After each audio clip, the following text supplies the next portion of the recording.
Ladies and gentlemen of the press, we have a statement as Azimio Coalition, One Kenya, which I'm going to read. Today, Honorable William Samuel Ruto, my opponent in last year's presidential contest, has issued what I regard as an important statement. No, it's a little bit. Sorry. Down a bit, yeah. Yeah, it's okay. There you Yeah. are. Yeah, go slowly. Well, I'll begin again. Today, Honorable William Samuel Ruto, who was my opponent in the last year's elections, has issued what I regard as an important statement since the election.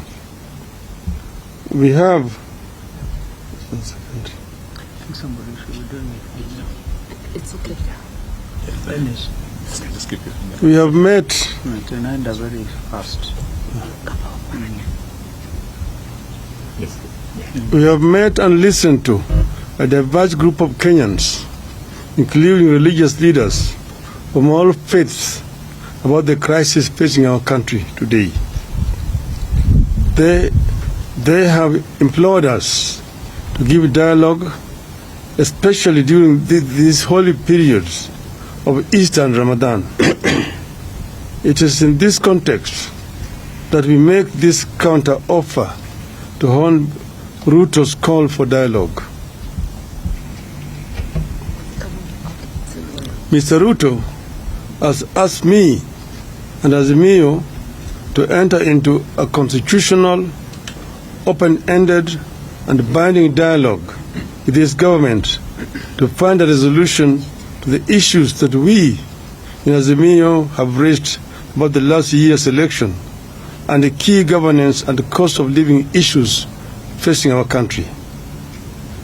As Kenyans know, we disputed the 2022 election results declared by the then IBC chairman, Wafula Chebukati, and a minority of 2 commissioners against the express decision of a majority of 4 commissioners to reject those results.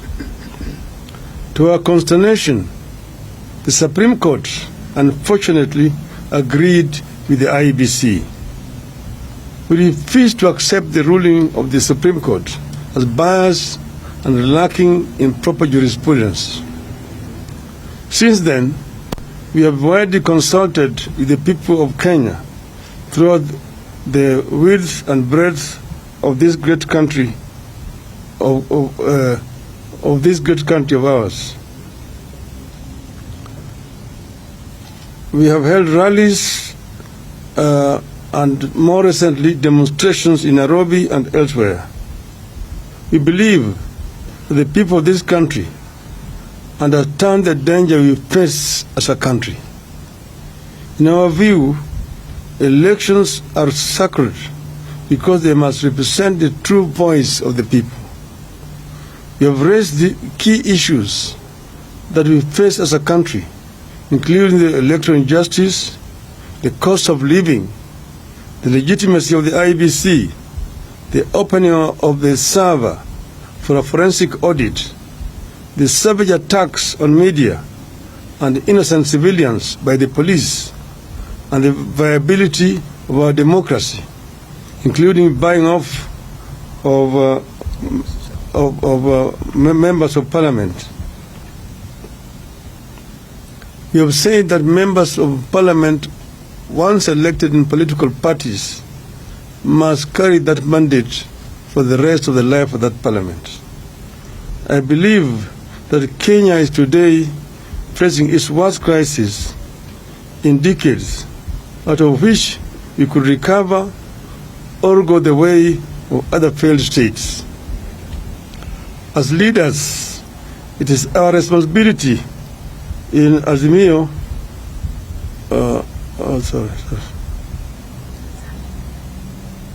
As leaders, it is our responsibility in Azimio la Umoja to save this country from the catastrophe. We as Azimio la Umoja have resolved the following. 1. We acknowledge Mr. Ruto's olive branch for a dialogue on key issues raised by Azimio la Umoja. To us, this is a positive development. 2. We agree that a balanced parliamentary process, co-chaired by both sides and backed by experts from outside, should proceed. In our view, this committee must be composed with immediate effect, with strict deadlines for resolving the crisis facing the country. 4.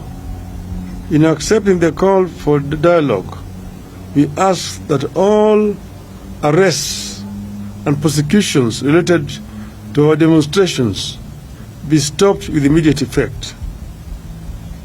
In view of the foregoing, we stand down our demonstrations for Monday, that is tomorrow, April 3rd, 2023. 6.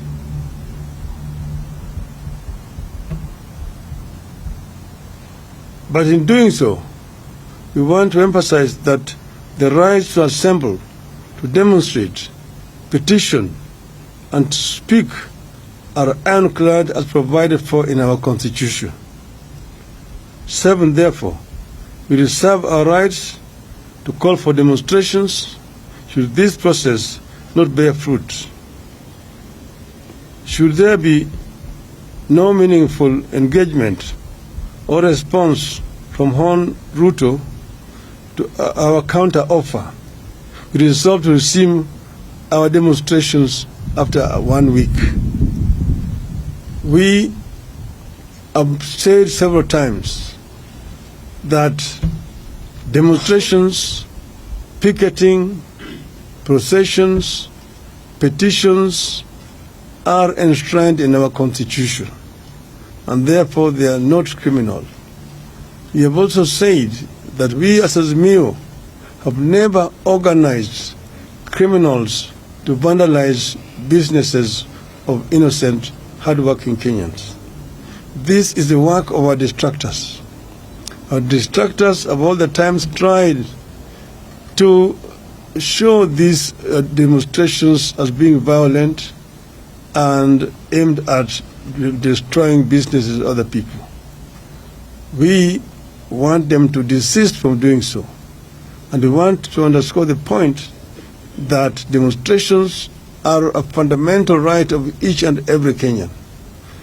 Therefore, we would like to see other organizations, particularly human rights organizations, stand out and condemn these heinous acts which have been committed by the state.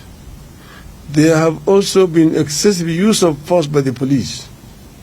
Police officers are meant to keep law and order. But if you find a situation where police officers are using live bullets against unarmed civilians, it is of course basically a reckless police force which wants to cause life which they are supposed to protect. We actually protest in the strongest terms possible about this violation of the fundamental rights of our people. We say that we are ready to embrace dialogue and that we will engage as long as Mr. Ruto and his team are ready to engage. We as Azimio are ready because we want a peaceful resolution to the differences that we are having in this country. We want to strengthen our democracy. We want our election to have meaning, that how Kenyans vote is actually what is eventually announced by the Electoral Commission. We have also said that we do not want to see the 4 commissioners who had said no to be sacrificed. We want those commissioners to be reinstated so that we can be able to move in as a country in a one and a united way. So we are ready as Azimio. I'm saying in conclusion, we were ready to engage. We will engage without any kind of coercion in whatever way. And this process could start as early as tomorrow. I thank you. Thank you.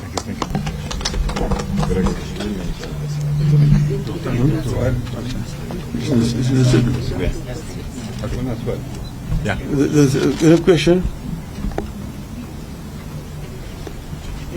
No questions. They don't have. Fantastic. Do you have any questions? Yes, No, they don't. They don't have. my name is Brian Mushiri from NTV. What is your position on the cost of living? Because there are some who engaged in the weekly protest because of the high cost of living that the country is currently experiencing. That is contained in the statement. You have stated clearly as one of our irreducible minimum demands. And you are saying that when we engage in a bipartisan manner, we will raise this issue of the cost of living so that we can be able to alleviate the suffering of our people. You have said that at times like this, we should go back to subsidies which were being applied by the former regime so that the cost of living can come down to the majority of our people. So that is not compromisable. It is one of our irreducible minimums. Thank you. Good. Thank you. Thank you very much. Well done. Good.